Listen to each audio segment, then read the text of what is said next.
মহিলারা কি ইতিকাফ করতে পারবে? যদি পারে তাহলে কোথায় ও কিভাবে করা উত্তম, নিয়ম জানলে উপকৃত হবে। মেয়েরাও ইতিকাফ করতে পারবে। মেয়েদের ইতিকাফ হানাফি মাযহাব অনুপাতে বাসার এক কোণে নিভৃতে কোনো একটা কক্ষে তিনি বসে ইবাদতবন্দি করবেন 6 দশক। একান্ত প্রয়োজন না হলে সে বাসা থেকে সে রুম থেকে বের হবেন না।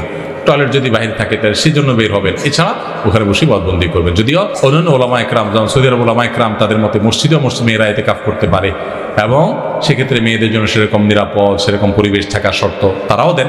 তো এটা নিয়ে ওলামাদের মধ্যে 2 রকমের মত আছে। রমজানের ওজিফা হিসাবে সারাদিনের কোন আমল করব? 24 ঘন্টার জন্য যদি একটি রুটিন পেতাম তাহলে উপকার হতো। রমজানের ওজিফা হিসাবে সারাদিনের জন্য কোন আমল করবেন? সারাদিনের জন্য একটা জিনিস সবচেয়ে গুরুত্বের সাথে করবেন, যে কোনো গুনাহ করবেন না, কোনো পাপ করবেন না, মুখ দিয়া না, চোখ দিয়া না, হাত দিয়া না, কোনো অন্যায় করবেন না, কোনো মানুষের অধিকার নষ্ট করবেন না, কাউ ক্ষতি করবেন না। সব ক্ষেত্রে সারাক্ষণ চেষ্টা করবেন ভালো মানুষ হয়ে থাকার। এরপরে প্রশ্ন হলো, ফরজ নামাজরত অবস্থায় কেউ ডাকলে সাড়া দেওয়া যাবে কিনা? আপনি ফরজ নামাজে দাঁড়াইছেন, এই অবস্থায় যদি কেউ ডাক দেয় আপনি যাবেন কিনা? উত্তর হলো না। ফরজ নামাজ অবস্থায় কেউ ডাক দিলে আপনি যাবেন।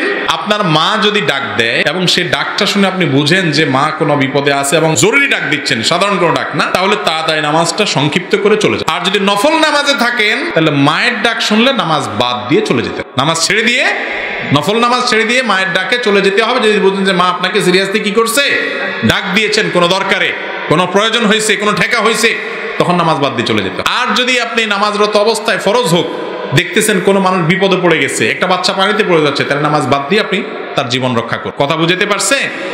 আর আপনার জীবন যাওয়ার মতো বিপদ যদি হয়, ধরেন ভূমিকম্প শুরু হয়েছে, কি করবেন? তখন আপনি যদি নামাজ না ছেড়ে ওই অবস্থায় আল্লাহর উপরে ভরসা করে থাকেন তো আলহামদুলিল্লাহ। আর যদি মনে হয় না খুব বেশি রিস্ক হচ্ছে, জীবন বাঁচানোর জন্য আপনি সরেন, ইনশাআল্লাহ সেটা জায়েজ হবে। যেই বোরকা অনেক বেশি চাকচিক্যপূর্ণ, জাকজমকপূর্ণ, ওইটার উপরে আবার আরেকটা কি লাগবে?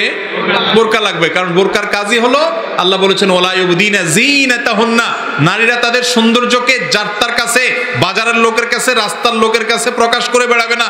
মুসলমান নারী সম্ভ্রান্ত, তার ইজ্জত সম্মান আছে, এটা খোলা কলার মতো না, মাসি বসবে, যে কেউ দেখে তাকে নিয়ে বাজে চিন্তা করবে। সম্ভ্রান্ত নারী নিজেকে ঢেকে ঢুকে রাখবে, তার পরিবারের লোকদের সামনে তিনি শুধুমাত্র স্বাভাবিক হবেন, আর বাইরের লোকেরা তাকে নিয়ে বাজে চিন্তা করবে, কল্পনা করে তিনি করতে দিবেন না। এটা তার ইজ্জতে বাঁধবে, তাকে নিয়ে মনে মনে জেনা করবে, এটা তার সম্মানে বাঁধবে। এর নাম মুসলমানরাকে নারী, তাকে বোরকা করতে বলা হয়েছে, পর্দা করতে বলা হয়েছে। সেই পর্দা যদি এরকম টেডি মার্কা পর্দা হয়, তাহলে তার উপরে আরেকটা কি লাগবে? পর্দা। আমাদের কিছু বোনরা আছেন নতুন হয়তো পর্দায় আসেন, নতুন দিনের পথে আসেন, তারা হয়তো প্রথমে এটা দিয়ে শুরু করেন, তাদেরকে আমরা অ্যাপ্রিসিয়েট করি, ওয়েলকাম করি। আস্তে আস্তে তারা ইনশাআল্লাহ পরিপূর্ণ পর্দা যাবেন সে আশা করি। ঘর থেকে বের হওয়ার সময় পেছন থেকে কেউ ডাক দিলে যাত্রা অশুভ হয়, এটা কি ধরনের বিশ্বাস? এই সময় এসেও যদি এই ধরনের কুসংস্কারাচ্ছন্ন বিশ্বাস আমাদের সমাজে এখনো থাকে, এটা তো আমাদের জন্য লজ্জার কথা ভাই। পেছন থেকে ডাক দেয়া, সামনে থেকে ডাক দেয়া, ডানে থেকে ডাক দেয়া, বামে থেকে ডাক দেওয়া, কোন দিক থেকে ডান ডাক দেওয়ার পরে হাদিসে কোনো নিষেধ নাই।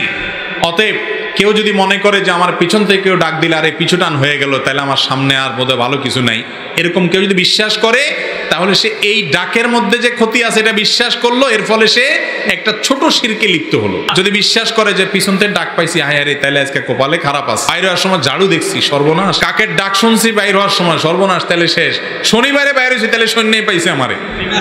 এরকম আজে বাজে এবং কুকথা আমাদের সমাজে একসময় ছিল, এখন এগুলো আলহামদুলিল্লাহ নাই। এখনো অনেকে বিশ্বাস করে, এটা লজ্জার কথা।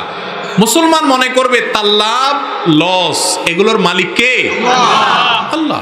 মসজিদের দায়িত্ব বা পদ যদি জোর করে নেয়, সেই পদ কবুল হবে কিনা? কার কাছে কবুল হবে? এটা আল্লাহর ঘরে মাস্তানি করে যদি কেউ পদ নেয়, এটা শয়তানের কাছে কবুল হয়ে যাবে। শয়তান বলবে হ্যাঁ তোমার এটা আমি কবুল করছি। আল্লাহর ঘরে মাস্তানি করে যদি পদ নেয়, তো এই পদ কিভাবে কবুল হবে? হ্যাঁ, যদি কেউ অন্যায় আছে, সে অন্যায় বন্ধ করার জন্য সে অগ্রসর হয়ে আগায়, তাহলে এটা ভিন্ন কথা, এটা তো ভালো কাজ।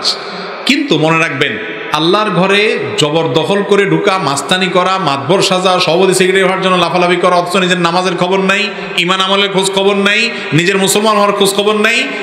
অনেকে মনে করে যে আল্লাহর ঘরে এরকম কাজ কাম করে আমরা বোধহয় পার পেয়ে যাবো, ব্যক্তিগত আমল আর লাগবে না। কিন্তু আমার আল্লাহর কাছে এরকম কোনো সিস্টেম, আমার আল্লাহর কাছে সিস্টেম হলো আমলের সাথে পরিচয়, আর কিছুর সাথে। তুমি কার ছেলে, কার ইয়া করছো, কোন মসজিদের সভাপতি, কোন মাদ্রাসার সেক্রেটারি, কোন মসজিদের ইমাম, আর কোন মাহফিলের বক্তা, এগুলো আল্লাহর কাছে পরিচয় নাই। আল্লাহর কাছে পরিচয় তোমার আমল কি।